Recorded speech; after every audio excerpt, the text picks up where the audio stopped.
Just want to thank everybody for coming on and thanking everybody for being tremendously supportive of what we're doing. If everybody could mute their mics, that first and foremost, that'd be great.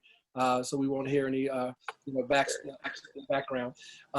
Tonight is the culmination of our month-long powerful session that we on race, social injustice, and sports. But before I introduce our moderator for tonight, I think that we want to have a moment of silence for Breonna Taylor, and then I'm going to turn it over to Jelani Williams to open us up. So if everybody would just take a moment and of silence.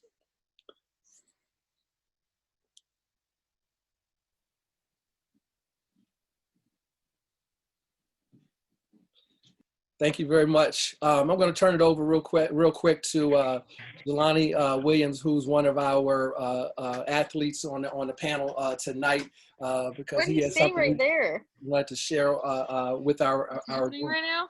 Again, if we could just all mute our mics, that would be fantastic. So, Jelani, the floor is officially open to you right now. Yeah. Thanks, Coach. Thanks for having me. Thanks for providing the platform. And I just I requested that we start with that moment of silence, just because it's been something that's been on my mind since yesterday. Obviously not the result we wanted to see as far as justice in her case.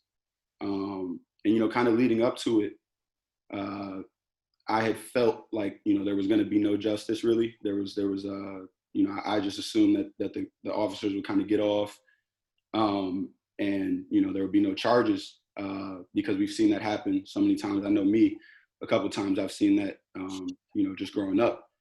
And so that's kind of what I expected, but somehow, what actually came of it ended up being worse. Just the kind of slap in the face that we got from the justice system in a situation where, the officer that got punished actually is only being held responsible for the bullets that missed her, and that landed in the wall up next door. And so I just wanted to take a moment of silence, and just kind of really reflect on that. A lot of frustration. Below the oven, I think. A lot of frustration I've been feeling, for the last 24 hours. But I just wanted to, do that real quick and open up the floor to our other guys if they had, something to say on the situation. So thanks, Coach. Absolutely. Any other of the panelists got anything to say? Kellen, you were talking before. Yeah, just to reiterate a bit of what Jelani says, I think Stephen A. and the ESPN crew had said beautiful words, but it's devastating that we continue to hear people have to acknowledge the lack of injustice and the lack of respect for Black lives. So I think all of us just thought it was important for us to express how we feel and make sure we continue to say Breonna Taylor's name and use these instances of injustice and continuous police murder, not police brutality, but police murder against Black and brown people as motivation to keep fighting to make a difference and inspire change and create change in our country. So to Breonna Taylor's family, we're all going to keep fighting for her, and it's imperative that, like I said, we use that as motivation. Absolutely. Well said, both of you. Well said. Bryce or Nick, do you have anything to add to that? If not, then we'll move forward. But if you do, take this opportunity to share what's on your heart. Yeah, no, I think in the wake of all these situations going on, it's important to have these conversations and, get ideas flowing, circulating through a group that all has the same ideas and beliefs. And I think that's where the real change starts, in conversations like this, where, you might be able to change one person's mind, and you never know that ripple effect that has down the road. So just. Fantastic. Nick. Yeah, I mean, I still haven't fully processed everything. It really just sucks. I think that for me, every time one of these situations comes up, you kind of know what the result's going to be, you know what the end result's going to be, but you just hope that it's going to be different. In these cases, they seem to be more clear cut every time, and you just feel that at some point something's good going to happen. So I don't know. It just felt like this result was ludicrous, and I wish I had more eloquent things to say about it. But I don't know. I'm still grappling with the magnitude of the decision and what the district attorney said, and the lack of care from just every level of the government towards Black and brown people, especially Black women. So I don't know. It's just tough right now. But I'm glad that we're all here. We'll get to talk about it, and like these guys said, we're going to keep her name in our mouths, and we're going to keep talking about this, and hopefully one day we're going to get to a place that justice will be served. First and foremost, thank you all for sharing what's on your heart. And Nick, when you speak from your heart, you don't ever have to worry about the words that you say, okay? Because they're authentic and they're your words. So you did a fantastic job. Like I said, tonight is the culmination of a powerful 4 weeks. We're talking about race, social injustice, and sports. I want to take this opportunity to thank Kyle Williams for addressing our education pillar. I want to thank Professor Jeremy Duru from American University for addressing our empowerment pillar. And then I want to thank Dr. Emmett Gill for addressing our evolve pillar. Tonight is our athletic panel. We are going to hear from 4 amazing student athletes who are committed to making a difference. And tonight, at this point, I want to turn the program over to our moderator, Kyle Adams. Kyle has an amazing podcast, if you haven't already heard, called Bigger Than the Ball. And I had the opportunity to listen to that almost on a daily basis. And I finally reached out to Kyle, and we connected, and we're kindred spirits. So we wanted to collaborate tonight on this opportunity to reach out and touch as many lives we possibly can on this topic. So without further ado, I want to turn it over to Kyle Adams, our moderator for tonight. Thank you, Coach Sutton. First and foremost, I really like to thank you for just extending your platform. You've been a great supporter of our work at It's Bigger Than a Ball. And I'm excited to really learn from these young men this evening. So we'll get right into it, but thank you. You're welcome. Gentlemen, I'm going to hit you. We're going to start off how I start every pod. We start off every pod with the brown sugar question. You guys are kind of young. I don't know if you've seen Brown Sugar. I recommend it. But the brown with the game. Each of you can answer.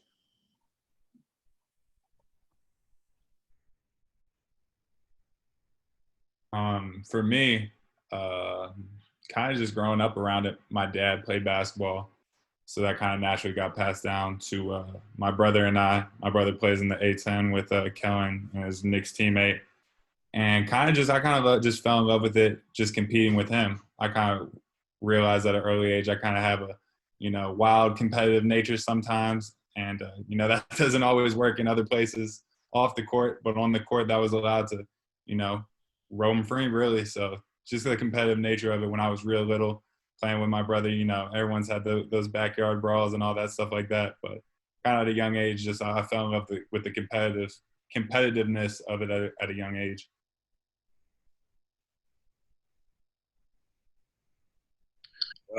For me, I think I first fell in love with it right around kindergarten, which is when, we put a hoop out in the back patio, and I used to be out there, as much as I could after school. And as I, progressed through elementary school, I remember my mom used to have to, force me to come in for dinner, and I just continued to fall in love with the game. And my dad, although he ran track at Bucknell, but basketball was always his favorite sport. So he put the ball in my hands early. And, it's just something I think I had an admiration for, given my dad's love for it. And it was easy for me to fall in love with it as often as I played. Yeah, for me, similar to Bryce and Kellen, at a young age, I was given a basketball. My uncle, my dad, loved the game, and so they put me around it. I think if there's a moment that I have to put my finger on, as far as, you know, when I really fell in love with it, I think I fell in love with the idea of progression and of getting better. You know, I was young. It's like one of the first teams that I was ever, you know, playing for. I think Maryland Madness or something like that. But I remember going to, you know, their first practice that they invited me out to, and we were doing some ball handling drills, and I was terrible. Like, I couldn't dribble. I was dribbling off my foot. We were doing like 2-ball drills and stuff like that, and I was just really bad at it. And, you know, for the next couple of days, I just did it in my driveway. Went home and just worked on it a little bit every day. And then by the time the next practice was, you know, later that week, I was able to do, you know, the dribbling drills with the rest of the team. So, you know, from that point, just that idea of like, if I just work at it, I'll get better at it eventually. And, you know, that's kind of where I fell in love with the game. Yeah, similar for me. From a young age, my dad and my grandpa put the ball in my hands. Both of them played. So I grew up around the game a lot. I just always felt a connection to the game. It was always fun for me. Played a lot of sports growing up, but always kept coming back to basketball. And again, just the chance to be around my dad and my grandpa, who were both pretty good players. Seeing them play, wanted to be like them. And then guys that inspired me, like Kobe, Russell Westbrook, guys like that. They just made me want to be good, want to play for as long as I can. So I mean, I just been in love with the game since a really young age. Thank you, gentlemen. I ask another question. I'll pose it to the group, to all of you, all four of you. You know, right now, with everything that's going on in the country, as it pertains to the pandemic, you know, we've talked about, you know, the social unrest, Breonna Taylor, everything that's going on. Why have you all, as athletes, chosen to get involved with what's going on in the country? I think the biggest thing for me was I've always grown up on a team, Black teammates, Black friends, all that stuff. And, you know, I always knew these things were an issue, but I think this year's really put a spotlight on the real injustices that occur in our country. And, you know, things that are systematic, things that are occurring, police brutality, police murder, all those things. And when you're sitting in a pandemic, like, I guess I really had a lot of time to, you know, process this information. Everyone's at home, no one's really doing anything. And I just realized that this real change isn't going to happen unless people that are unaffected, like myself, start caring as much as the people that are affected. And I realized that I have teammates who I consider family, consider brothers, that, you know, are experiencing these real things that happen. And if I consider them my brother, why wouldn't I do everything I can to make their lives easier? It's not costing me any money. It's free to do things like this. So.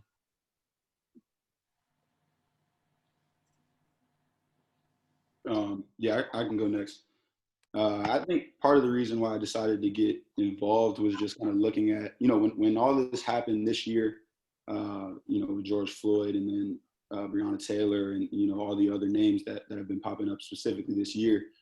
You know, I'd been exposed to those issues in the past, and I knew, you know, a good amount of what's going on. But, you know, this year I really started to look into, you know, the history of our country and the history of these issues. And something I found was that, you know, over the course of our history, when it comes to this topic of progress and change and equality, and in particular where, you know, in moments where that's the most necessary, like right now, you know, when we're in the midst of a social collapse outside, you know, we have a pandemic that's, you know, been handled poorly and claimed hundreds of thousands of lives, and civil unrest about, you know, continued racial injustice. You know, in those moments, like, movement and change has always been led and pushed by the youth. And each generation has brought, you know, new energy, and new ways of thinking and new methods of change. You know, for example, you got Martin Luther King Jr., who was only 26 when he became the face of the civil rights movement and organized, you know, the Montgomery bus boycott in the 50s. And that was a time where, you know, it wasn't just, you know, racial injustice. There was that, but it was blatant. It was blatant racism, blatant white supremacy, you know, running rampant through our country. And so while I think I'm not going to be Martin Luther King, you know, I do believe that as young people, and in particular as young student athletes, you know, we have a large platform, and we can be instrumental in kind of furthering that conversation and pushing for change in the places that we call home. And so that's why I decided to get involved. Yeah, I mean, for me, it's kind of twofold. I think I've always felt on some level a pull to be a part of these movements. I think even dating back to high school, I was always part of a social justice group or something like that. Um, but I think that for me, like one of the biggest moments for me with all this social justice stuff was the Mike Brown and Ferguson thing. That was the first moment where I felt like, man, this is real. Like this could happen to anybody. But there was always an escape. Like I always go play basketball. I always go outside. Always go hang out with friends. I could do something. This summer with James Blake and George Floyd and Breonna Taylor, there's nowhere to go. There's nowhere to run. There's nowhere you can't get away from it.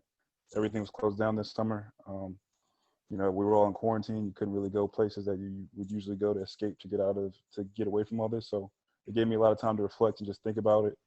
And being a redshirt senior, being a grad student, being in college all this time, you get a chance to think about your past 5 years and all things that have happened, like what you could have done. So I just didn't want this moment to pass by. Kind of like what Jelani would say, you don't want this moment to pass by, and then you look back on it and this big moment of social change and fighting for justice. You don't want to look back on this moment and not have done anything, and not done your part, just sat at home and kind of watched it happen. So on some level, I just wanted to be a part of it. I wanted to look back and be able to tell my kids and tell people down the line that, I did something. I tried to help. I tried to affect change on some level because I think that's a social responsibility that we all have on some level. When these things happen, we all have to get involved. So I just want to be a voice, and I have some platform on some level, maybe as big or as small it may be. So I felt like I wanted to use that and try to help people and try to bring light to these situations. Similar to both Nick, Jelani, and Bryce in concept, but especially with, I didn't want this moment to pass by either. And in the aftermath of James Blake, Ahmaud Arbery, George Floyd, Breonna Taylor, I just consistently felt this rage and anger and resentment to the government and to law enforcement. And I wanted to find a way to channel that rage. And, I started posting and I was pretty active on social media. And then a lady who's well connected to the Davidson basketball program, who took us to Auschwitz-Birkenau 2 years ago to tour the concentration camps, said she wanted to help me use my platform to make a difference. And I responded. And the second I saw the text and started brainstorming, and also for me, both my grandparents on my mother's side fought apartheid in South Africa. My grandfather was a regional director of the ANC, and my grandmother led a march of 20,000 women in Pretoria, South Africa in 1956. She and four other women, she's the only one surviving to this date and it was a march for passport laws for women, for Black women specifically in South Africa during the time of apartheid. And I felt like it was my duty. And when I called her, she said she was proud of me and that I was continuing the family legacy. And it felt like my calling. And being 23 years old, I didn't want to look back at this moment and regret not getting involved. Given the platform we're given as Division I athletes at, reputable schools, I think I would have regretted not taking advantage of that platform. Because we always have to be cognizant that, this is way bigger than basketball. Great. Jelani, I want you to expound some on why you feel a great sense of responsibility to act right now at this time in history. Yeah. I think I feel a responsibility just because of my life experiences. Coming from my background, DMV, PG County, Maryland, now living in Southeast DC.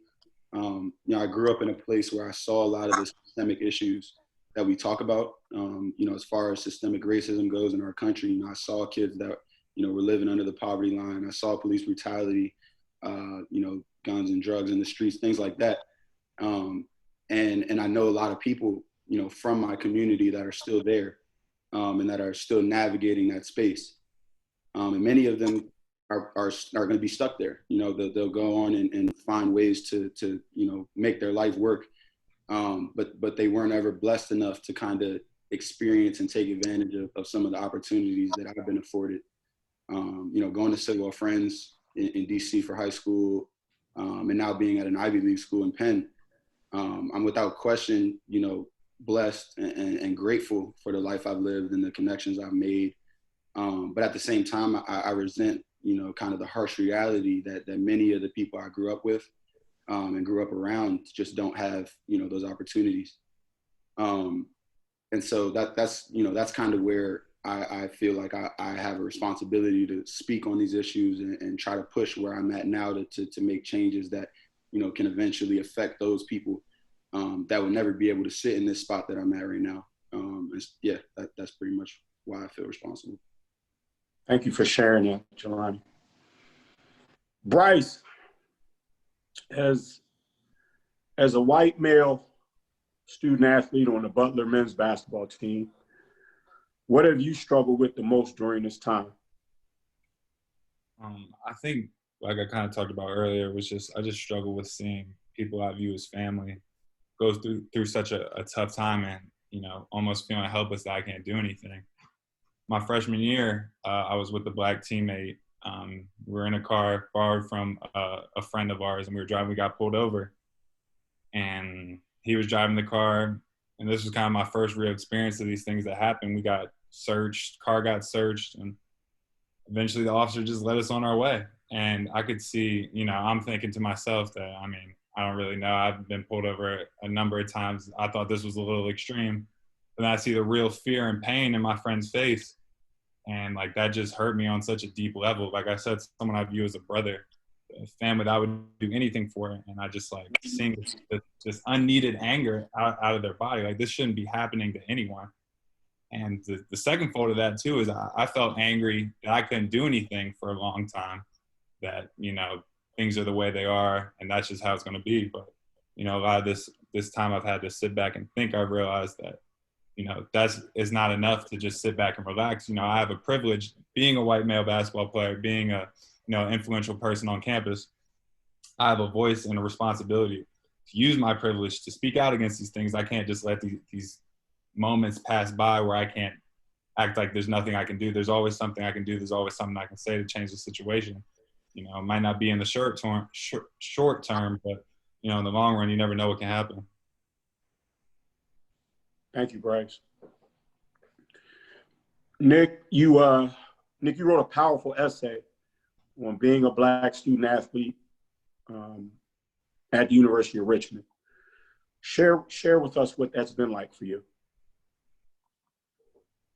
So the point of the essay was just to talk about some of my experiences on campus, and I think the biggest point I wanted to get across was that on some level, as a Black student athlete on a college campus, we do have a level of privilege because a lot of people, they don't view us the same way that they would view the other Black students on campus. We get invited to places, we get to go places that other Black students aren't really allowed to go to. People are more willing to be friends with us, more willing to talk to us. And those can be good, but if we neglect the other Black students on campus, then we're kind of neglecting our responsibility as Black people to make sure that we all feel involved and that we all feel taken care of. And I especially felt this during my redshirt year when I tore my ACL. A lot of people forgot that I was on the team. A lot of people didn't know who I was, and I had to go around campus as a regular Black student. And I felt that I hung out with more of the Black students on campus because people weren't really inviting me to the same amount of places. People weren't as willing to have you around and stuff. So I feel like looking back on that experience is just important for me now as a senior, as somebody who's looked at as a leader on my team and on my campus, just to make sure that the Black students, they feel comfortable, just as comfortable on campus as somebody who's a non-athlete. I think one of the things that I talk to them about is they feel like that we as athletes, we don't really connect with them as much because we have a level of privilege, because people aren't going to judge us as easily in these walls as they would on the outside. And I feel like for me, it's been imperative that I try to get especially the freshmen involved in some of the stuff that they have going on campus, because I don't want them to be in the position that I was, where you look back and you feel like, man, you really missed out. You could have been more involved in these things. You could have helped out a lot more students, but you didn't because you were so focused on just yourself. And I want to make sure that these guys are, there's a lot of things that you can be involved in. You have a lot of privilege, and college should be fun, but at the same time, there's a lot of people that look like you that are depending on you to make sure that they feel as involved on this campus as you do. So I think it's important that we bring these guys along and that we focus on, as much as there's a the good thing about college is that there's so many different cultures and so many people, but we can't forget about our own culture in being caught up as an athlete. Thank you, Nick. This question I'll pose to the four of you. I'm really interested to know, just with all the different levels of activism you all have been taking. I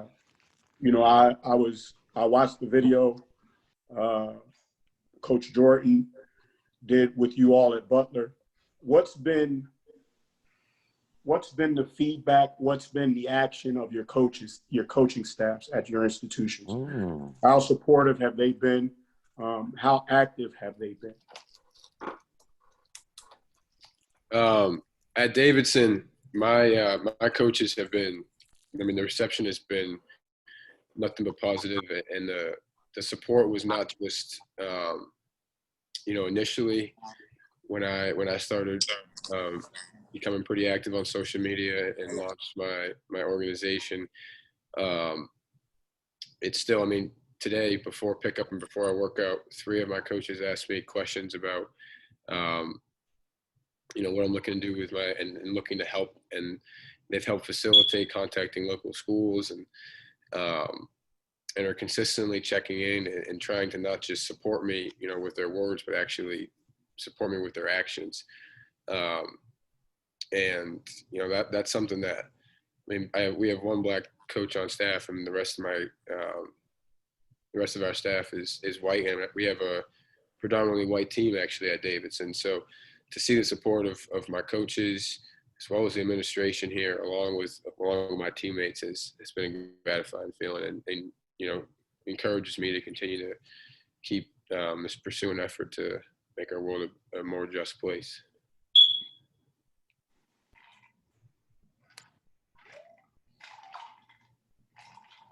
Yeah, at Butler, it's been nothing but positive. Obviously, Coach Jordan has had his own activism as well.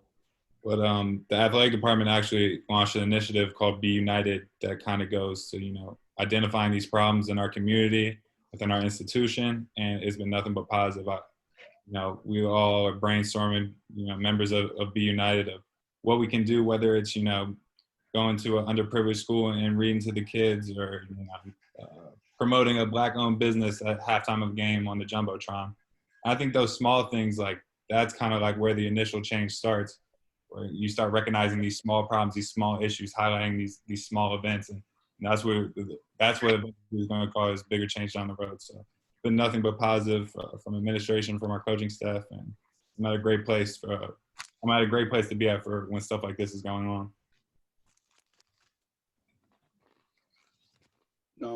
I echo Kellen as well as Bryce. My coaches have been great.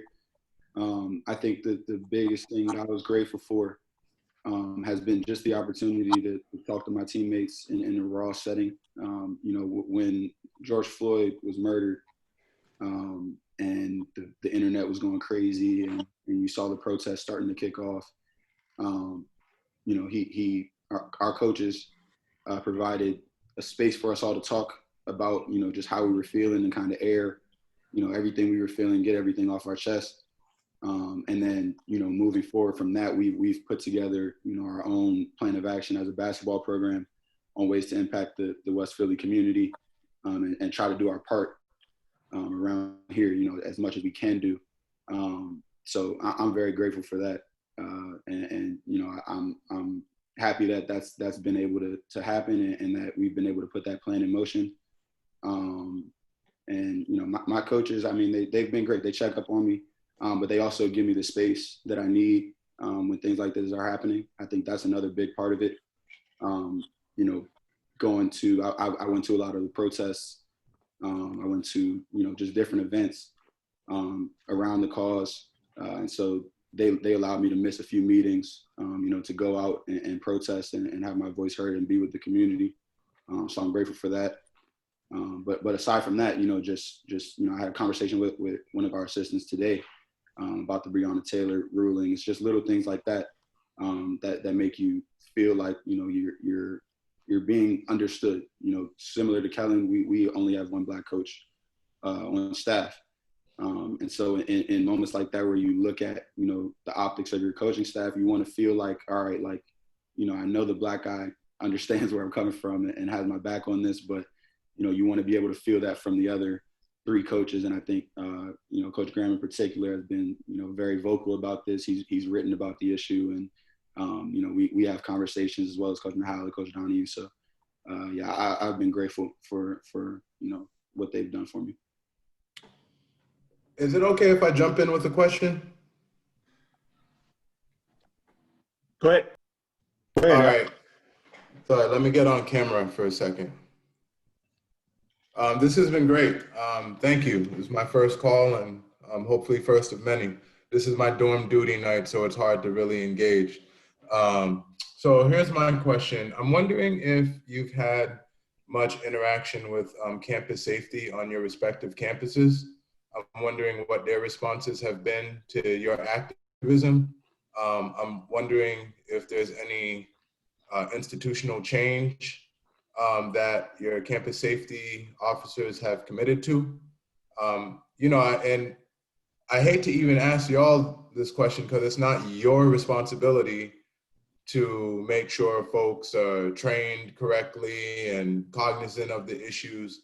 But I'm just wondering what the response of campus safety has been to your activism, and if you've been able to, as a basketball program, do any work with them with regard to how they interact with the campus community. And also what they're willing to do with the outside community as allies. Yeah, so we had a meeting earlier in the summer with the campus, with the head of the campus police and our athletic liaison. And full disclosure, I don't think it went very well. I don't think they necessarily heard what we were trying to say with some of our concerns. So that's definitely been a priority of ours. In general, the campus security is pretty good with this stuff, but there's some things about surveillance and that kind of stuff that we're trying to push back against, because we feel like surveillance almost 100% affects minority communities more than it does other communities. So we're pushing back against that stuff. But I think that we felt like our voice was, it's hard to talk to, we felt it was hard to talk to the police just because of everything that was going on. And we felt like when we were voicing our concerns about what was going on campus and what was going on the outside community, they couldn't relate to the fact that, there's some obviously there's things wrong with the training and that kind of stuff. So that's something that we're definitely working with. I know, talking to my teammates, a lot of them have a lot of trepidation communicating with campus police right now for a number of reasons. So we're trying to work on that. But, I don't think our conversations have gone great so far, because I think that it's talking to an institution that's not really made to protect you, even though some of the campus policemen are Black, but it still feels like there's a big disconnect right now, even between campus police and some of the Black people on campus. So that's something that we're definitely really trying to work on. Yeah, that's a great question. Similar to Nick, full disclosure, I don't like the police on our campus, UPenn Police Department. Me personally, I haven't had any over-the-top experiences with them. I think that's probably because I walk around with my Penn basketball gear on pretty much everywhere on campus. But when the protests, kind of took off in Philly earlier this summer, I saw a headline and I saw a few videos actually of UPenn Police Department off in, I think it was uptown, I think it's like 50th Street or something like that. But they were arresting protesters, and there was videos of them just taking protesters, putting them in vans and driving off. There's a video of one of them, saying we're the regular police. We're not just UPenn police. We're here to, show solidarity with everybody else. And, I get that. That's part of the job, I guess, part of the institution. But it is something that I struggle with because, in my opinion, I've seen a lot of the things that happen on this campus as far as students and the way they act and the way they behave and the substances and what happens in college, things like that. And rarely is there ever any type of retribution for a Penn student. And so it makes me question sort of what the police force is even here for. Is it to keep the rest of West Philly off campus? So that's something that I've been struggling with and grappling with is like, you know, we have a police department that's supposed to protect us, I guess, and it's supposed to, you know, maintain order, but, you know, then that leaves us with the question of like, who are they protecting us from? What are they protecting? And what's their real purpose? And so me personally, I haven't, you know, even tried to make any contact with the police department here. I don't really care to. But that's a great question. It's something that I struggle with a lot. So thank you. At Davidson, you know, I'm going to be perfectly candid about this. We haven't had many issues with campus police, and that's just the candid truth. I think with 2,000 students, and fortunately for myself and a lot of my teammates, the campus police know us and are typically, you know, if there's ever an incident, they look out for us.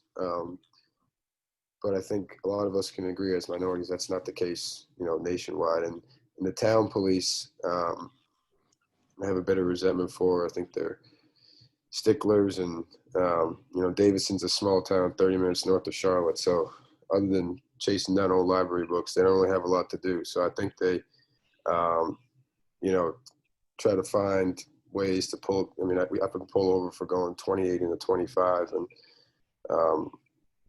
but that's, you know, like I said, to be perfectly candid, on campus, we haven't had enough incidents or any incidents that I'm aware of, to be frank, for that to be something for us to approach the campus police about. So that's the honest reality at Davidson. But that actually, off campus, I think it was 2 or 3 weeks ago. I live off campus, so the town police came and gave out a flyer about police interaction with the community relative to police brutality and trying to improve that relationship. I wasn't home, but my roommate, who's a teammate of mine, told me about it, and some of my neighbors did as well. So it seems as if the town is trying to take proactive steps, but it's not something that myself or anyone I know has initiated. Yeah, at Butler, the story I told you guys earlier, that was campus police. That was an on-campus situation. And yeah, up until this BU United initiative started, I didn't really think there was anything going to happen. But Coach and I and 3 other teammates kind of did this thing. It was called Crucial Conversations, where we kind of just sat down and let the cameras roll and just discuss these topics and these issues. And I know that the police chief at Butler made it mandatory that all officers watch this video. I don't really know what that means. Yeah, I mean, you can make someone watch it. You don't got to make them agree with it. So, but definitely kind of one of the things I thought about proposing was, you know, having people who experience these things, you know, me or my teammates, people prominent on campus, go talk to these officers. And I think the best conversations go when you get to hear the other side as well. I mean, that's where the real change will happen, when you can hear what other people have to say and also speak for yourself, not just, you know, on camera or something like that, face-to-face sit down. So I think, Coach Hadley, great question. Jelani, you opened something up. So for everyone on the Zoom, the city of Philadelphia is, you know, there are 5 colleges in the city. And over the last, I would say 15 years, schools like Temple, Drexel, University of Penn have been buying up. Gentrification is real in America's cities today. Penn has bought up a great deal of West Philadelphia. So I think it's interesting, Jelani, as you talk about them being up 50th Street. But a question I pose to you, with being at Penn, you know, a predominantly white institution, an Ivy League institution, in a city, in an area surrounded by, you know, Black neighborhoods primarily, what are 2 things that you feel as though Penn could do to better bridge the gap in that community? That's a loaded question. I'm gonna be a little long-winded here. Just, you know, bear with me for a second. I think it's a few things. First, I think Penn needs to pay pilots to West Philly schools. That's something that I've said, you know, in a couple of different publications I've been able to speak in. And for those who don't know, pilots are payments in lieu of taxes.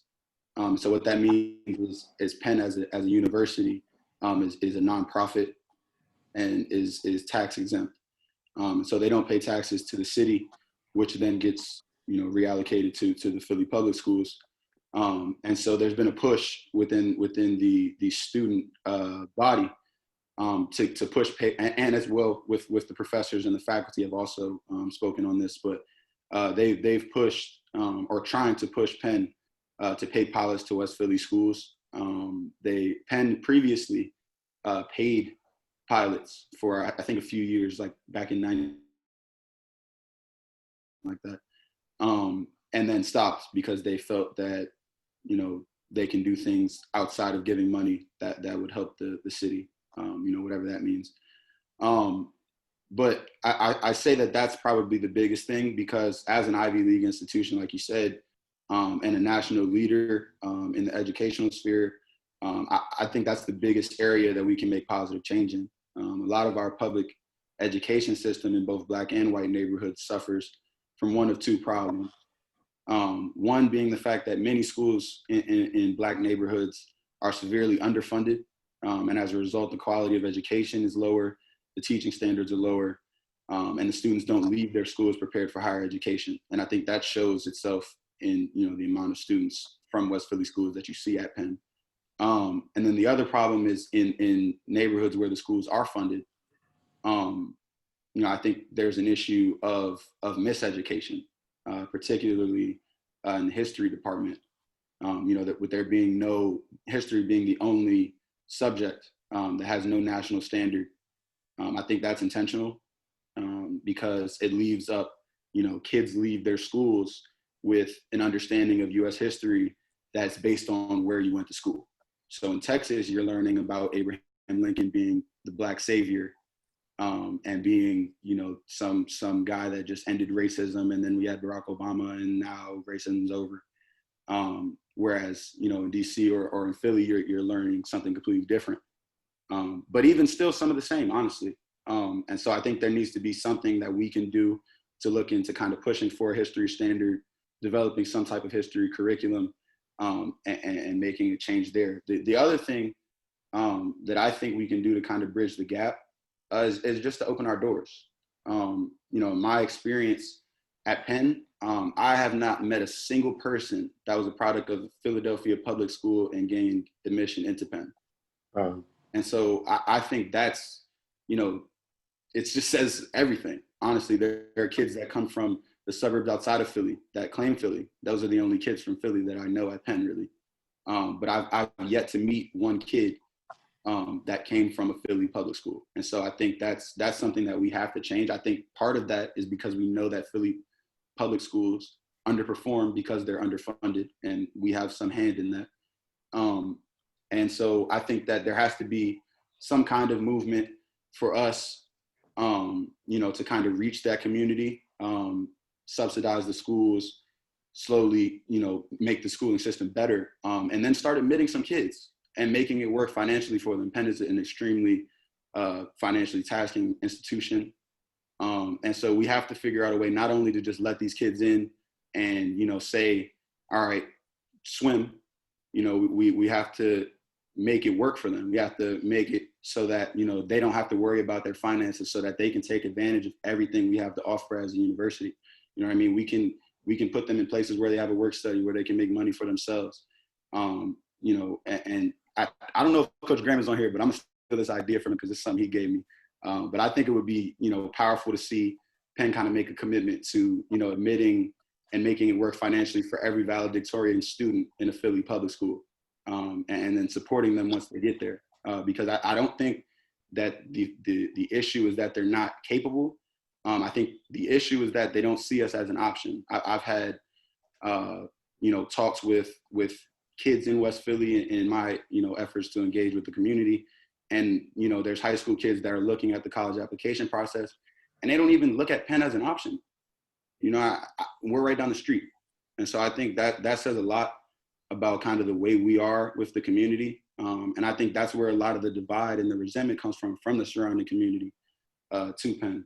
And so we just have to make more of an effort to integrate the community that surrounds us. I'm sorry, that was long-winded, but that's kind of where I stand with that. Hey, Jelani, that wasn't long enough. Yeah. That wasn't long enough. That was so well said, but it still wasn't long enough. But we're going to keep moving the program. Don't you ever apologize again. Yeah. Gotcha. Thank you. Jelani, you brought your sharp knife.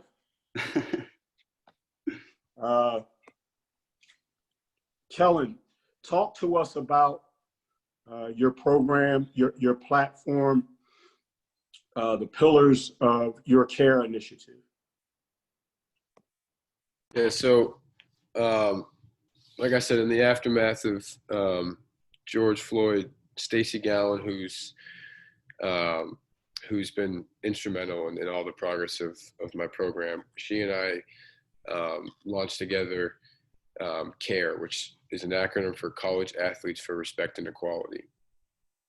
And the overall goal of CARE is to educate and empower the younger generation, specifically elementary and middle schools, by reading to them on the concept of equality. You know, in the past at Davidson, we've gone into schools and read mundane stories that, you know, in the real don't really have that much meaning to the real world, but it's just a way for us to do community service, etc.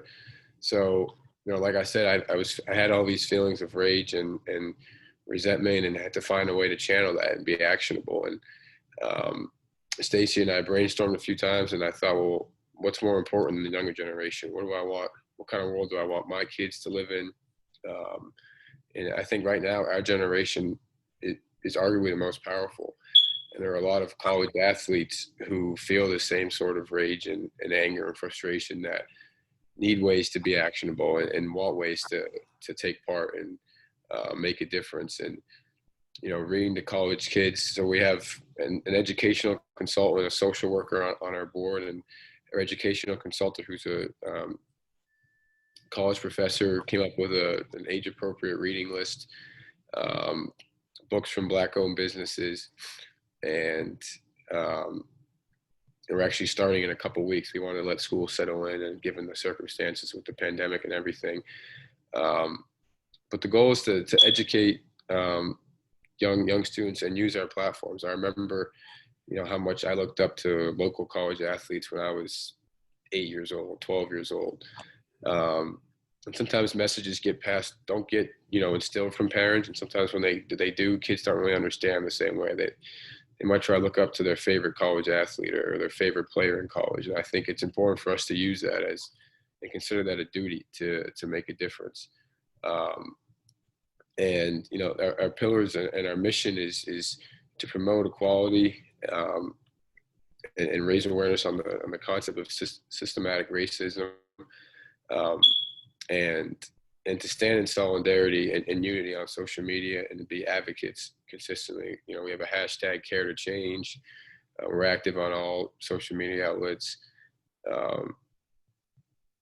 And, you know, I think it's really important for kids to be educated on the simple concepts of equality. Our books are going to be, they're not going to be opinionated or partisan. They're on the simple concepts of equality and respect. You know, you got to deal with parents and all that. But if we keep it on the concept of equality, I think there's a lot of room for progress. And fortunately, the reception has been good, and we've had a lot of students from different colleges reaching out to us and looking to take part. So Bryce's brother, Grant, was on one of our info session calls back in the summer, and I know some of the guys from Richmond are looking to take part, and a lot of my friends in college are as well. So, you know, like I said, I think it was my duty and important for me to use my platform in a productive way and look to educate and help inspire the people that are going to be, you know, leading our world one day. So, Kellen, I have a follow-up to that. You talked about going into schools and doing reading based on equality. Do you all have a set reading list that you're utilizing? We do, and it's on our website. I'll be more familiar with every single book once we commence and go into the schools. But our educational consultant Amanda Caleb provided a reading list, and it's all age appropriate and yeah, so that's hopefully going to be something that is easy for us as athletes to read to kids on and read to them on things that are relevant and really matter now. And I think the reason why I was so focusing on the younger generation is a lot of these issues of implicit bias and implicit racism and come from a lack of exposure. And as Jelani was talking about, education it's intentional. And I think as much as we want to blame, it's hard to blame kids in, predominantly white, affluent neighborhoods to not fully understand concepts of equality when they have maybe one or two black kids in their grade, and there's a good chance that they're a Metco student or something along those lines. So I think, having a diversity among the athletes that are also reading to these students can be powerful and impactful. So. Salute, Kellen. Salute. On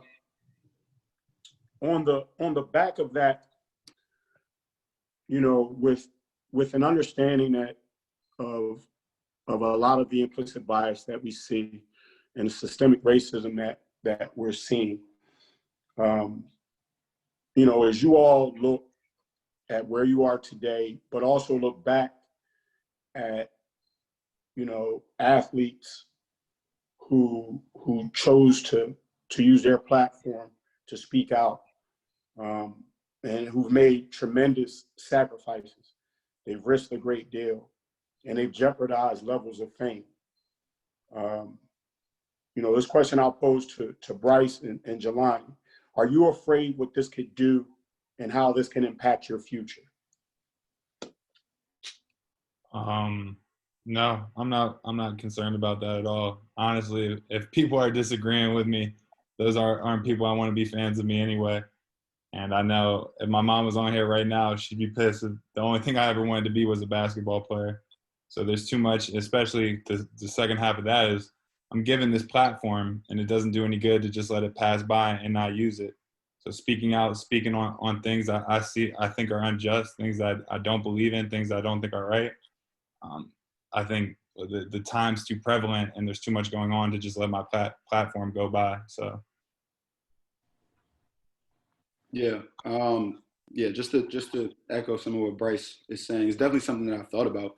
I can't lie and say I've never thought about, who's going to feel a certain kind of way about what I'm saying, or how I feel about these issues.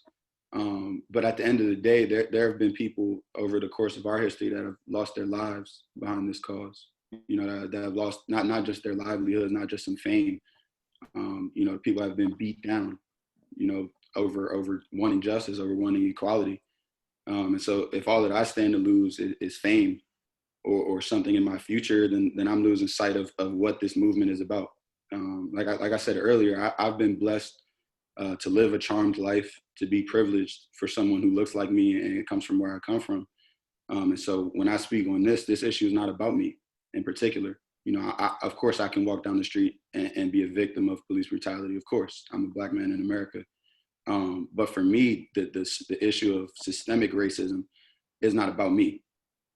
It's about the people that are facing the brunt of this issue on a daily basis, with no hope in sight, with no future in sight for them. So, if I'm worried about my future, or if I'm worried about, what's speaking the truth, because it's not like I'm lying. If I'm worried about what speaking the truth is going to bring to me on the back end, then I'm not in this for the right reasons.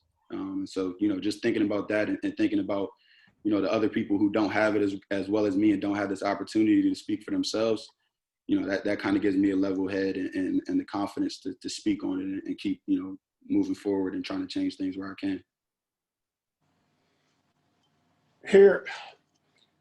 Here's something I want to ask you guys. With everything that's going on and looking forward, and we talked earlier about just the involvement of your coaches, right? And as we move forward, do you think, do you all think that families and student athletes will start to, in the recruiting process, they'll be looking for coaches who are a bit more socially active compared to someone that they think that can help them, get to the league? Are they gonna look at institutions and coaches who are socially conscious and care about what's going on in their communities, compared to someone that can just help them be a pro? I'll pose that to Kellen and Nick.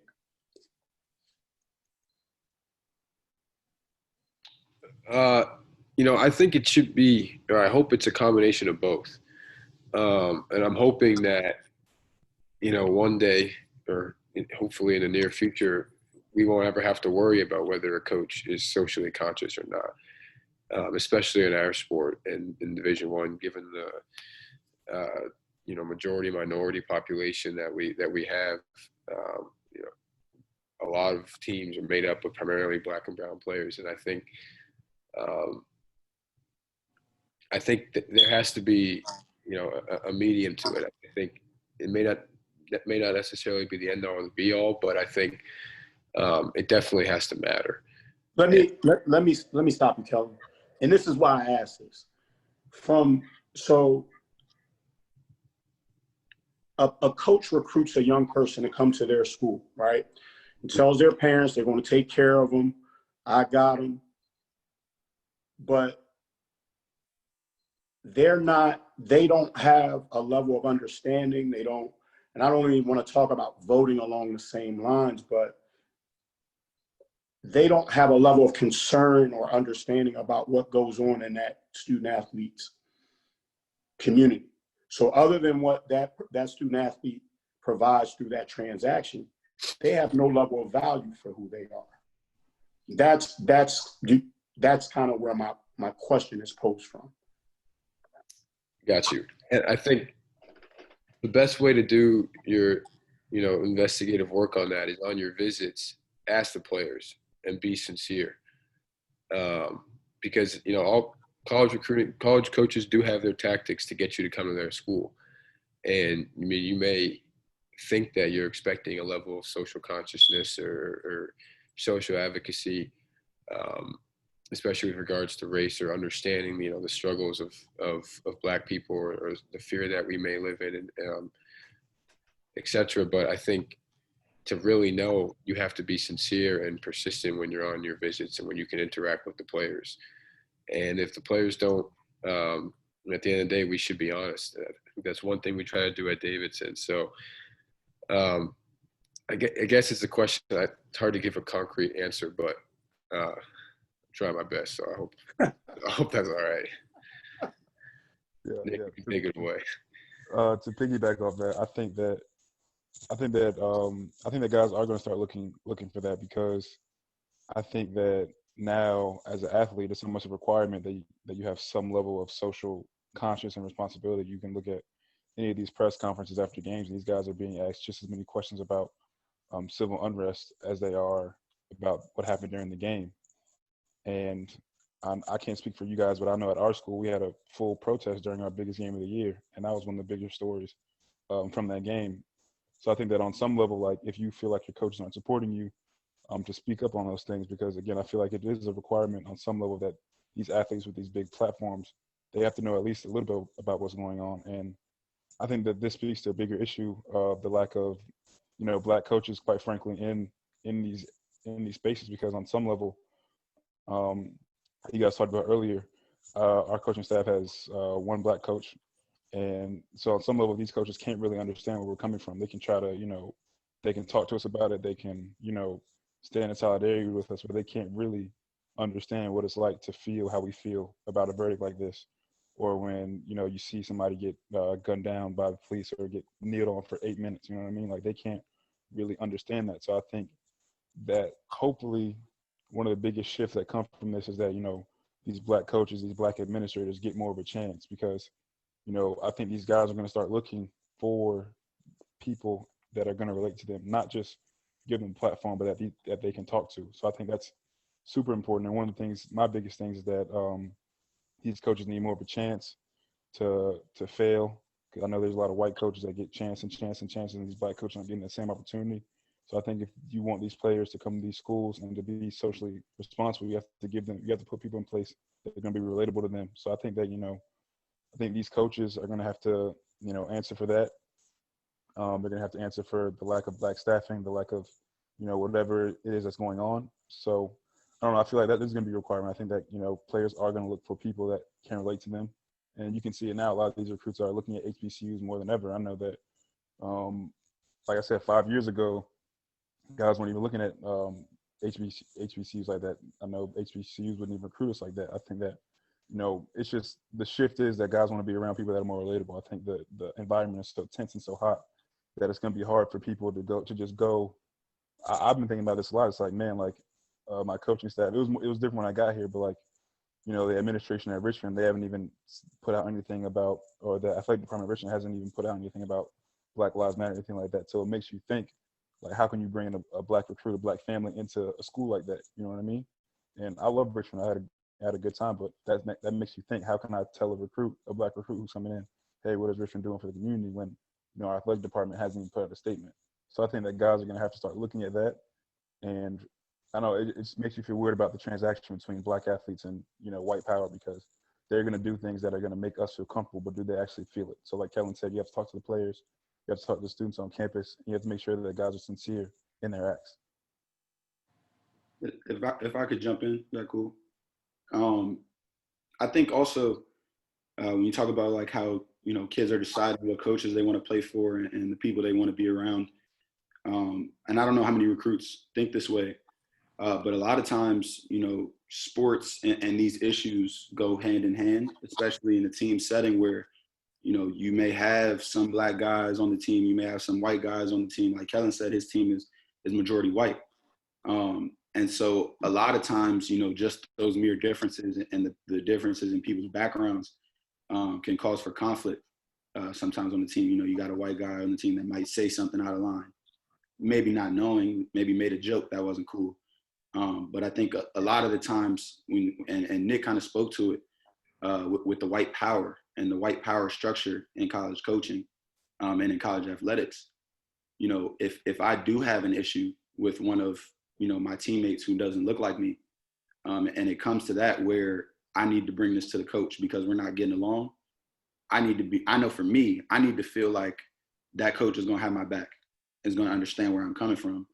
And so I know, again, I don't know how many recruits feel this way because a lot of them, are growing up playing with their best friends and, guys that they went to high school with and, all those things. But in college, it's a different environment where you're coming into contact with all kinds of different people, all different backgrounds, all different upbringings. And so, in those moments where there might be conflict, like I think that's super important for guys to feel protected and for guys to feel heard and understood. So I think that might shift the way guys think as well.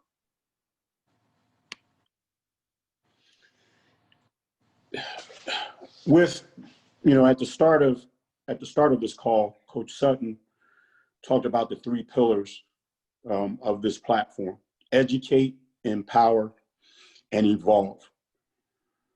Why do you all feel that is important right now at this state and at this point in time in this movement?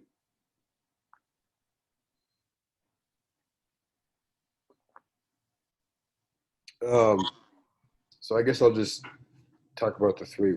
With regards to educate, I think that's arguably the most important one. And I mean, you just see the consistent negation towards Black people. And, when you see the protests and despite 93% of them being peaceful, there's a large population of our country who uses that as the thing to focus on. And, to not understand that the reason why it's gotten to this level and there's this much, agitation, et cetera, and violence occurring is because the law has not been upheld for Black people. That contractual agreement you have with society, with the law, is not a reciprocal agreement. It's not, enacted with Black people, or at least not at a consistent rate. And so many people are not educated on that, and they don't understand the struggles. There's, many white collar people never understand what it's like for someone in the inner city whose community center is underfunded, who's doesn't have quality teachers because his schools are underfunded, poor infrastructure. I mean, we could go on and on. That's education. And I think, it's especially important for white people, to be frank, to be educated.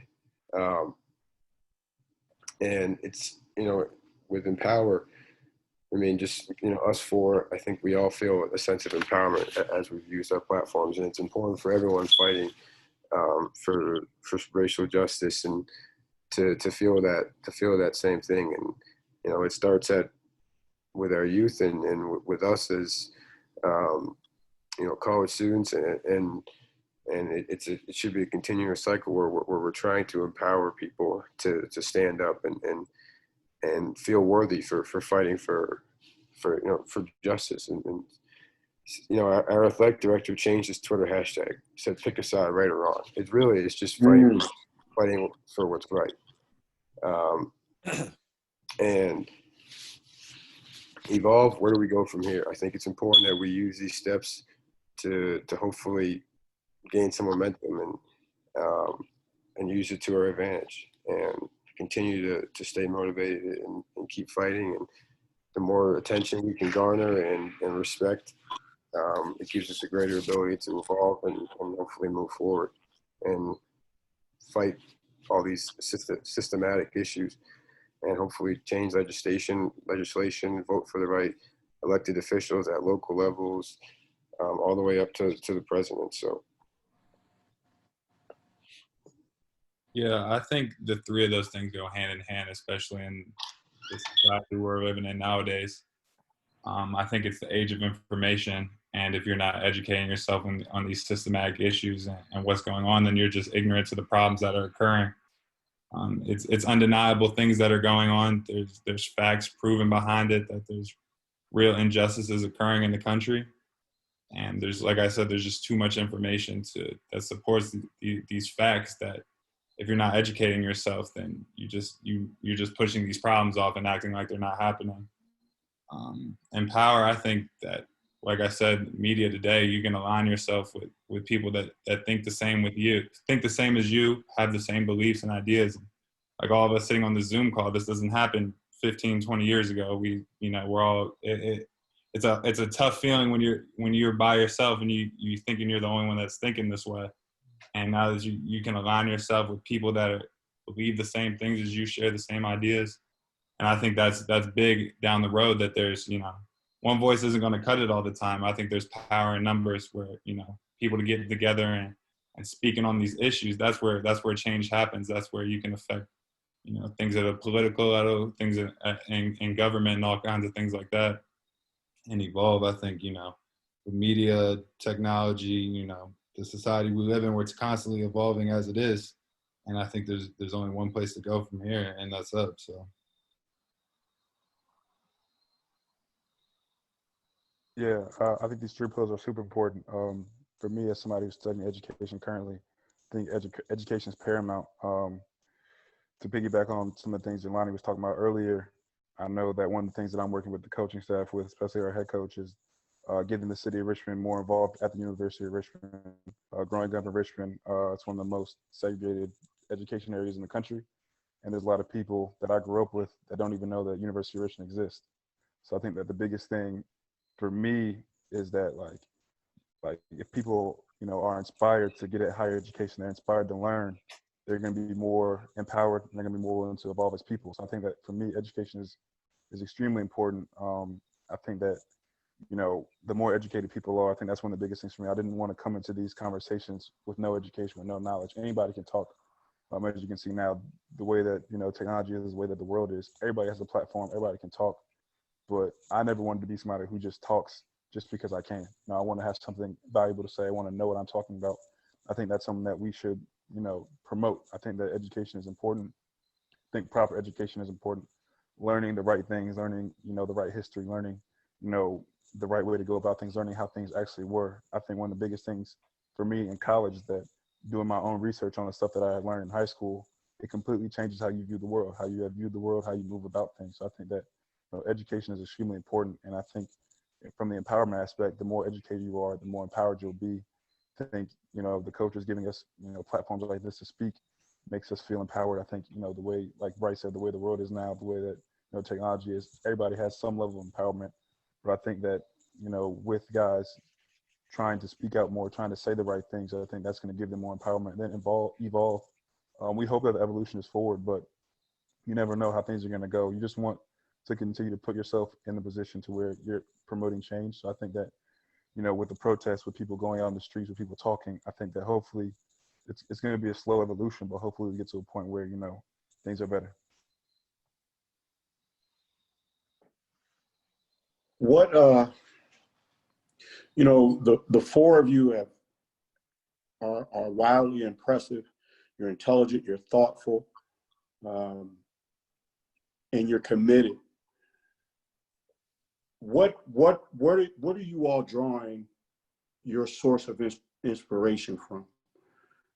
As a student athlete, as an activist, what are you reading? Who's mentoring you? What are you listening to? Where are you drawing your inspiration in this space? And in lieu of everything that's going on, and it can be, you can feel defeated some days. What inspires you?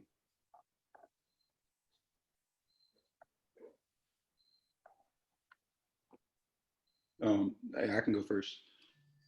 I think, a few things. I have a couple of different inspirations, kind of like what you said, about some days where it just feels so heavy, and so complex of an issue. But I think, so I'll give it, like yesterday, for example, was really tough for me. Just hearing not only the verdict, but what the cop actually got charged with. It just felt like a slap in the face. And that was tough for me. I think my source of inspiration, though, honestly, my dad's on this call. He's done a lot of work in this space of putting himself out there and doing his best to educate people, and try to promote change. So that's definitely a source of inspiration for me. I think my life story and just my situation, my experiences, and where I'm at now, and me still being able to be here and be a part of this and talk, that's an inspiration for me. I owe it, in my opinion, I owe it to the people that got me here, to kind of continue progressing myself, and to lead to the best of my ability. Because there was no guarantee that I would be in the situation that I'm in right now. I was blessed to be born into a full household. I was blessed to be born healthy. I was blessed to be born into an economic status where, I'm not dirt poor, where I can make some things happen, where my parents can pay for me to travel around the country and play basketball, which eventually gets me into Penn, which eventually gets me into Civil Friends. And so when I look at, my privileges that I have, although it is tough to be a Black man in America, that kind of helps me, and inspires me, because I know that it could be way worse. And it is way worse for a lot of people, like a lot of people. I consider myself damn near 1% in terms of my experiences, not wealth, not economic status or anything, but in terms of my experiences, for sure 1%. And so I think that kind of keeps me level-headed. It keeps me going through all of this. And then another inspiration would just be, some of the role models in the athletic sphere that I see doing things that are important. You see LeBron James obviously being, at the forefront of this issue, speaking powerfully on a lot of this stuff. You see Jaylen Brown as well in the NBA, using his platform and speaking intelligently on issues that it's clear that he's researched. and knows a lot about. You see Colin Kaepernick. We asked the question earlier about what were you willing to sacrifice? Are you worried about sacrificing for this cause? And so, when I have those doubts and those feelings, I think of Colin Kaepernick. He's still not in the NFL. He's been trying to get in the NFL. He's been working out every day for 4 years, 5 years now. And so those kind of situations I can look at and draw some sort of inspiration from, to keep going, because at the end of the day, and I keep saying this, but it's really not about me. It's about all of us. It's about all of us working together and moving together. And so my inspiration is knowing that if I keep myself from quitting, or if I do quit, then I can't expect anyone else to be a part of this. I can't expect anyone else to, use their platform or throw themselves into this issue. So for me, my inspiration is the spot that I'm at, the way I got here, the people that I've been blessed to know, and just the people that are around me, that those things keep me going every day.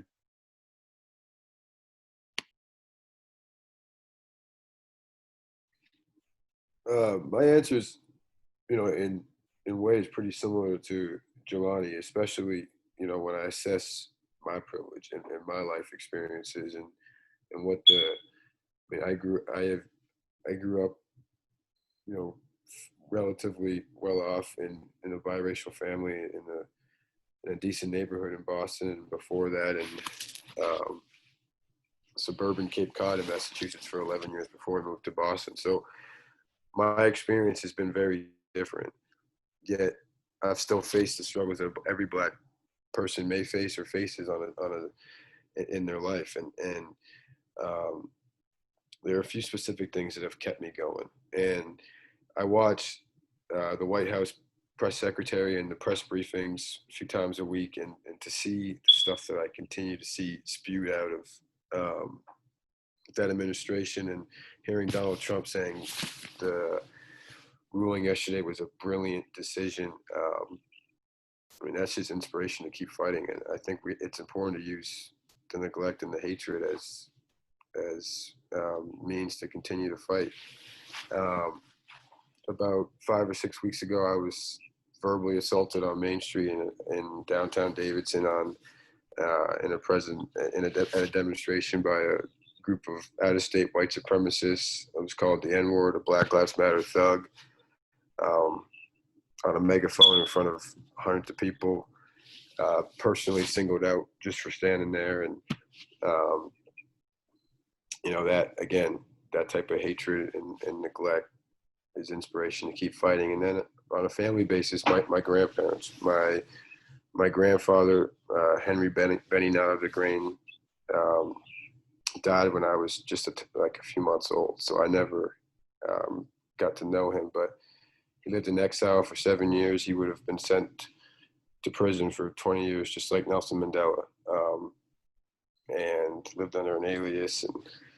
And then knowing my grandmother's impact on South Africa, and she's still alive and a prominent figure, and she inspires me to fight. And I know when the day comes where she passes, she's going to be looking up and proud that I didn't waste this opportunity.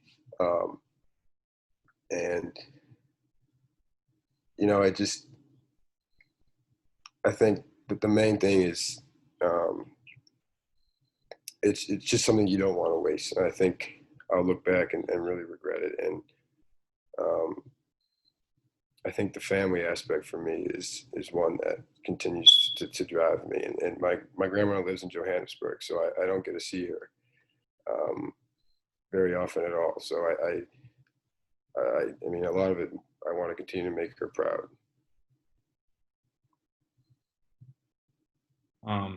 For me, I felt my inspiration comes from, obviously I'm the white guy in this situation here, but like my inspiration comes from people I experience and know, and who I have relationships with that experience these things. And I couldn't live with myself. I'd feel like a fraudulent if I went into the locker room every day and, said I love these guys, said these are my brothers, and, you know, kind of just sat back and on situations like this, that I want to reflect that who I am as a person.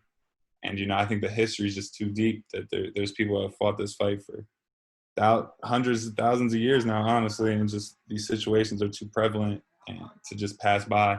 And me, in my personal situation, I've been super privileged, not only with my white privilege, but also being a college student and a college athlete. That, you know, I've had the education to realize these situations are going on, these problems are real things. So I wouldn't feel right with myself if I just sat back and, you know, got to push these problems off to the side. Like my three co-partners here, like, Black guys can't push these problems off onto the back burner like someone like myself could if I chose to, being a white guy.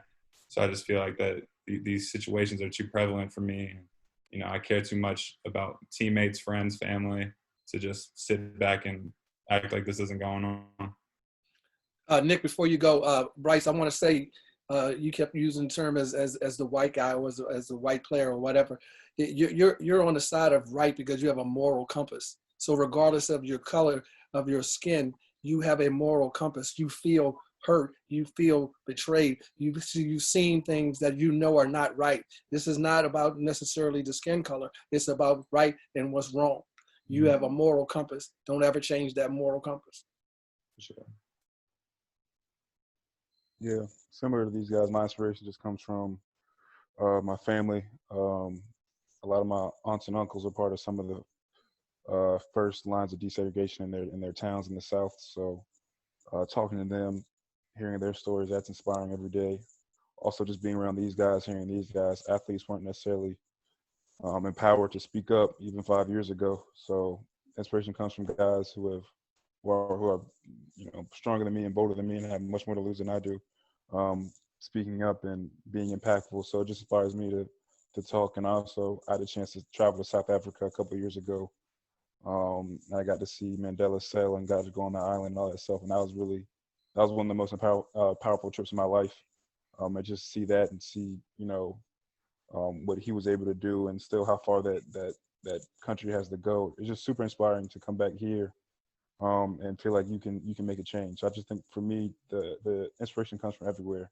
Anytime I read something, anytime I see something, anytime I talk to somebody, it inspires me to keep going and to try to do something impactful. Because again, I don't want to look back on this time and feel like I wasted a valuable time in our life. Before we open it up for questions, I want to ask one last question. And I don't know if you all have had an opportunity to look at all the people that are on this call. You have 60 coaches on this call. One of the things that's been really unique and exciting about this time in history has been the response of the youth. You have all of us in a captive setting. What is it that we can do for all of us? From the four of you, tell us what we can do as your coaches, as your parents, as elders. What can we do to help? Give us a call to action.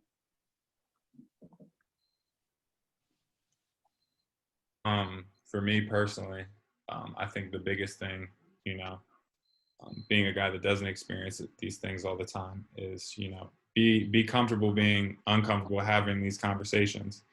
And, you know, I had a moment with Coach where I called him when everything was going on, and I didn't really know what to say, honestly. Like I couldn't make the situation better. I didn't know what to do, what to say, what could I do to make him feel better. But, you know, I think that those reaching out moments really mean a lot in the midst of all these things going on, and you never know how that can impact someone and what's going on in their daily life on top of everything that's already going on in the country in this hectic time we're living in.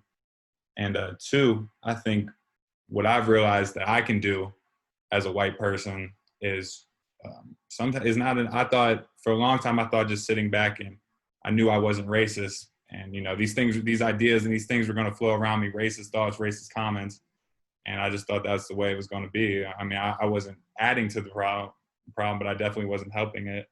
So I think one of the big moments I realized that, you know, it's not enough just to let those things slide by anymore. You know, if you're with your friends or you hear something, like, call them out, whether it's family, friends, aunts, uncles, whoever it is.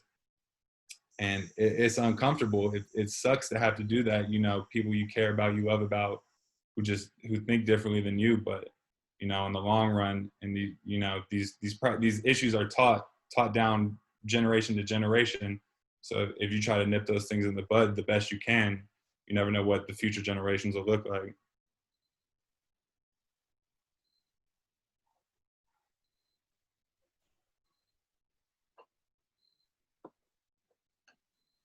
Yeah, thanks for that, Bryce. I got two things. I think first and foremost is just to keep learning. There's always more to learn about these issues. I think as a country, we've been so maybe not even miseducated to some extent, but definitely undereducated when it comes to these issues, not just along the lines of race. I think we've been miseducated on women's history and the way women have been treated in this country along the lines of the LGBTQ movement. I think we've been miseducated there. And so I would say just keep learning, keep looking for more knowledge, keep searching for things that you may see on the internet that you want to learn more about. Because the more things you know, the more things you can speak on, and the more things you can locate within your own circles, be able to, you know, call out, you know, the little jokes like Bryce was talking about. The other thing is, like, don't be afraid to speak truth.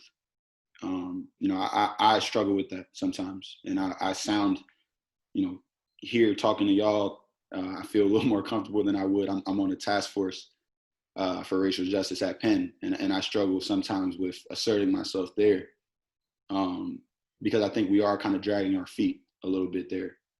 And particular with my big push at Penn right now in the athletics department is to get more Black administrators. We have 0 Black administrators at Penn in Penn athletics.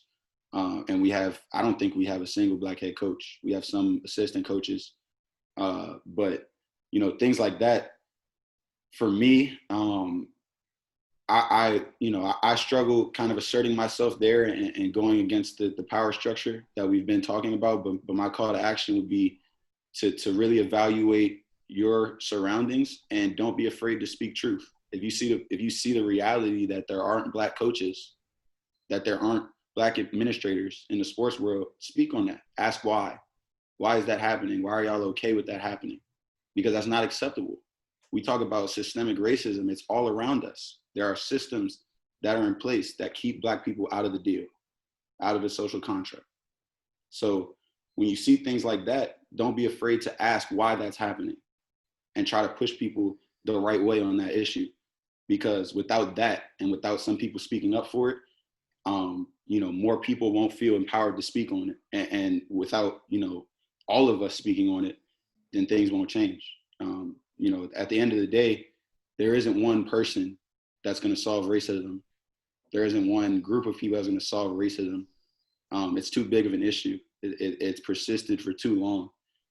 And so if we all decide to try and do our part in our own circumstances, in our own spheres, you know, that's the quickest way to make lasting change for me. So if you know, my thing is just try to make as much change as you can inside of your circle. So, you know, really attack where you're at right now. If you see injustice where you're at, if you see, you know, and it might not be blatant injustice, it might not be the little jokes, but I think the fact that there's no Black head coaches at Penn is injustice.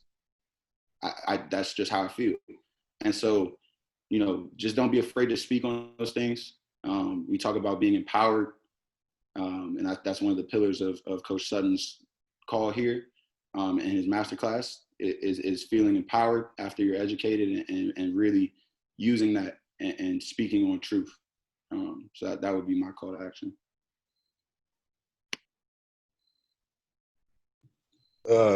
Similar to Bryson and Jelani on the, you know, being okay, being uncomfortable, and then just being pursuant and continuing to learn. There's a lot of stuff out there. It's something that I even did, even as a Black person in America. The documentary 13th, I think, is one that, if, not to impose on parents here, but I think that's something that the younger generation needs to watch as soon as they are at an age where they can comprehend it, or at least comprehend it to the point where they get the gist of it. I think just pursuing and continuing to learn and to educate yourself. And, I think a lot of times people, just say I'm not racist, and that's okay. But I think it's important to be bold and, like Jelani and Bryce just said, and speak up. When you see things within your inner circle or your core group of people, whether in an implicit comment or something that may seem like a non-factor in the grand scheme of things, but has a deeper meaning behind it, or has a lack of understanding or an education behind it, I think it's important to be bold and to be okay and feel uncomfortable. And it does suck, and it will suck. But I think, speaking of feeling empowered, the song "Your Picture" by Lil Baby, whenever I want to feel empowered, I listen to that song, and I think I always keep in mind the bigger picture. And although that may seem like a mundane thing to do, if you keep the bigger picture involved, they're always in your head and are at the forefront, which is justice for Black people. I think, down the line, you'll realize that those small comments or those corrections or just speaking up in certain instances will have a lasting impact on people. And I think that's, the most important thing that I can ask you, everybody on this call, to look to take part in, just continuing to learn and being bold and standing up for what's right.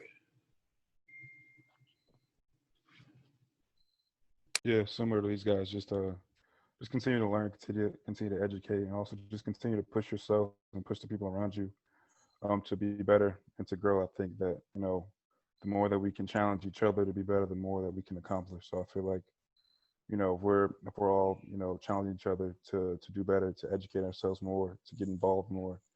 There's so many great organizations, so many great people that you can connect with that can help you grow. So I think that, just continue to push yourself. I know that's something I'm trying to do, is trying to talk to more people. I'm not somebody who has been somebody who's been at the forefront of these things, like to communicate, but I'm definitely trying to push myself to be more involved, because I think that's super important. I think that, connecting is going to lead to more growth. So I feel like, for anybody on the call who's looking for action, just try to connect with people, try to talk to people, try to educate yourself, because we can all feed off and learn from each other. Before we open up for questions, I'm going to ask the four of you, please put your social media contact information, your websites, anywhere everyone can connect with you. Please put it in the chat box. Put it in the chat, Kyle. We'll have them put it in the chat. Yeah. And then we're going to segue to, instead of have question and answers, we're going to segue here. But if all four of you could be willing to put your social media information into the chat, because one thing about this group, we are a group that really, really, really connects. At this time, I want to pivot here real fast, and really fortunate enough to have Kyle Williams on the call. So I asked Kyle, would he be willing to say a few words as we wrap this impressive session up. So Kyle Williams, if you could unmute yourself and share with the group how you feel. Thanks, Coach, and thanks for having me. And thanks for having me to speak. I was definitely just trying to kind of be a spectator tonight, but I'm down for you. I want to thank you for this whole series you put together. I remember you called me about a month ago, and it was just an idea, and you asked me to. I was like, all right, let's do it. But to see what you've done over the last 4 weeks, I think it's been incredible to see you actualize your vision. I think what you explained to me is exactly what we did, taking it through education and then empowering and involving and bringing these young men on is super impressive. So I want to say to you, thank you for having this and putting this together and having us on. you know, I think the important part for me, and my only comment on this is that, you know, we started this in the past. You know, when you had me on in the first call, we talked about, you know, the history of race in America.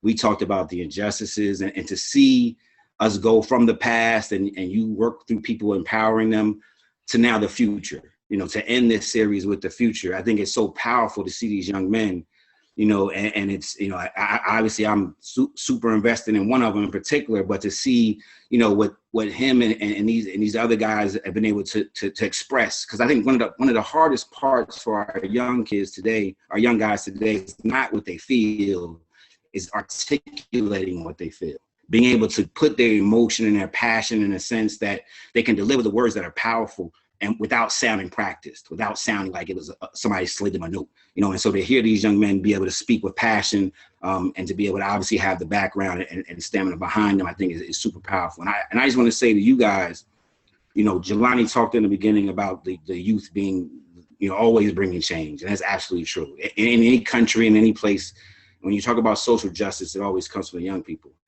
Because they're here to create, literally, I'm going to create a new world. And Jelani used Dr. King, and I want to give you guys someone else. One of my favorites, you know, is Fred Hampton. And to understand that, you know, Fred Hampton only took Fred Hampton 21 years to put in enough work to be deemed too dangerous to the status quo. And so when you talk about the fact that his name still rings today when he was silenced at 21, it's because of the things he did at a young age with passion and understanding what he stood for. So I want to just keep saying to you guys is that wherever you are in this, wherever you feel like your place is, continue to be passionate, continue to stay informed, but like Jelani said, continue to speak your truth, because that's how change happens. That is what actually happens. People will listen to you in terms of your platform. People will be moved to action. And it's the little movements that happen along the way that's going to get this thing done. It's not going to happen overnight. A lot of times we want this to be, we have a Zoom call, things are supposed to change. No. It's a generational change that we have to make. So continue to put in work, continue to be inspired, and continue to inspire us. I can say that honestly, you're inspiring me tonight, to do even more tomorrow. So thank you guys for that. Thank you, Coach, for the platform. And then thank you for getting it done, to be quite honest with you, because what you told me you were going to do, you did. And I respect that. Thank you very much, Kyle. At this opportunity, I want to say thank you to Kyle Adams for being a tremendous moderator. Please, you know, go listen to It's Bigger Than the Ball podcast, because it's a tremendous platform and he does tremendous work over there and has very, very interesting guests. So normally we open up for question and answers, but I am been so amazed and so moved. My phone has been ringing off the hook with so many different comments. You four young men have truly impacted us. And this has been a tremendous 4-week series on race, social injustice, sports. Okay. We have had incredible speakers like Kyle Williams, Professor Duru, Dr. Emmett Gill, to address the 3 pillars: educate, empower, and evolve. Tonight, we heard from the future. You 4 young men have a very, very bright future. Continue to find your purpose, live out your purpose, and share your purpose like you have. I want to thank everyone who continues to support, participate in, and attending the Living Trophies Master Zoom class and the Living Trophies YouTube site, where you can go and review all of the past presenters that we've had. But tonight has been absolutely powerful. And I want to close with Kyle Adams just bringing this whole session to a close. But to Jelani, to Bryce Golden, to Nick Sherrod, okay, to Kellen Grady, you have been very powerful tonight, and you continue to be impressive. And we wish you nothing but the best for what your future holds for you. But more importantly than anything else, be unapologetic about what you stand for and what you believe in, and you will continue to impact the world. Kyle, can you bring us to a close? Just to echo what Coach Sutton spoke about, just with the impact that you all had this evening. You know, this, I think this outcome, where you all are, has a lot to do with why I wanted to start something called It's Bigger Than the Ball. To see student athletes get to a point where they feel empowered and impactful, where they can change society, right? And where coaches can provide the platform for them to be able to live that out. This was amazing. I took about 2-3 pages of notes. The four of you have all impacted me greatly. I learned a great deal, and I hope that everyone on this call learned a great deal. I think it's important for us to know and understand as coaches that, gone are the days where, I am coach, hear me roar. And we have an amazing opportunity to be able to, we learn from our kids today. And I think when you have an opportunity, when you go with your teams and you're open to learning and learn from him every day. I think one of the things that these four young men talked about is being willing and open to learn and not being caught up in what we already know. You all, thank you. Again, Coach Sutton, thank you for this amazing opportunity to be a part of your platform. This was really powerful. You are certainly welcome. Everybody that's still on the Zoom, take a look at Kyle's picture, Kyle Adams' picture behind his head. That's a very, very, very powerful picture. Very powerful picture. That's the Cleveland Summit. Okay. It's termed as the Cleveland Summit. You can Google it. The greatest players of their times that started to speak out and stand up and were bold and brave. We're passing that torch on to you guys now. Continue to be bold, continue to be brave. And I truly believe that someday you guys are going to continue to be doing this right here. There'll be a picture for my children to see you guys there doing impactful things. So continue to do that. I thank you. You came here and you did a tremendous job, and continue to be blessed. Thank everybody for coming. I'm at a loss for words, and that's very, very odd for me. Always have something to say. But make sure you support these young men. Go to connect with them, reach out and help them in every way that you possibly can. We're looking for the future, and we saw it tonight, and we heard from it tonight. So I want to thank everybody for coming, and can't thank you enough. All right, be blessed.